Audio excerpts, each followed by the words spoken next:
코로나19 사태가 우리 사회에 큰 변화의 바람을 몰고 오면서 종교계도 변화에 적극 대처하지 않으면 안 되는 상황을 맞고 있습니다. 코로나19로 위기로 내몰리느냐, 새로운 기회의 발판을 마련하느냐, 중대한 기로에 서 있는 종교계의 현 주소와 과제를 첫 소식으로 전경윤 기자가 짚어봤습니다. 전 세계를 강타한 코로나19 사태는 종교계에도 큰 변화의 바람을 몰고 왔습니다.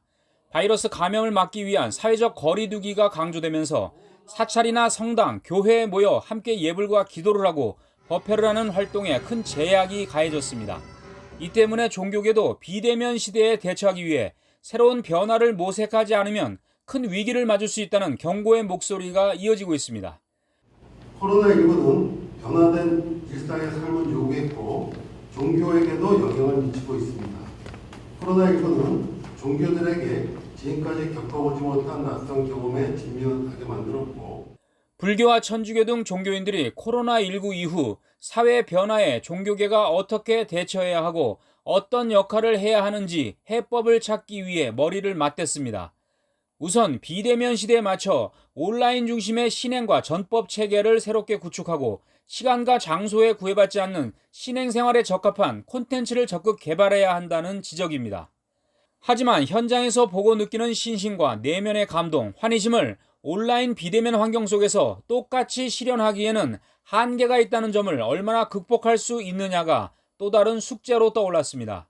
현장에서 느낄 수 있는 신심, 현장에서 느낄 수 있는 보살심, 그런 것들을 모두 탈각시키고 단순히 영상 내지는 소리만 가지고 디지털 공간에서 지식 전달을 위주로 온라인 교육을 진행한다고 하는 것은 사실은 사회적 거리 두기에 따른 외로움과 불안감, 두려움과 같은 현대인들의 심리적 문제를 해결하는 데도 종교계의 역할은 중요한 부분을 차지하고 있습니다. 이제는 자본이 인간을 지배하는 사회가 아닌 인간 존엄성 존중의 사회로, 그리고 생태적 감수성을 배양하여 인간과 자연 생태계가 함께 공존하는 비대면 문화의 확산으로 사회 안전망에서 더욱 소외될 수밖에 없는 사회적 약자와 취약계층을 돌보고 마음 치유를 돕는 역할도 종교인들에게 주어진 과제입니다. 비대면 문화의 확산으로 소외될 수밖에 없는 노약자, 취약계층을 보호해야 할 것입니다. 그리고 포스트 코로나 시대에 어떻게 대처해야 할 것이며 이에 대한 지혜를 모으고 사상 유례없는 고난의 시기, 종교가 시대와 함께 할 것인지 아니면 스스로 고립될 것인지 종교인들의 진지한 고민이 절실하게 요구되고 있습니다.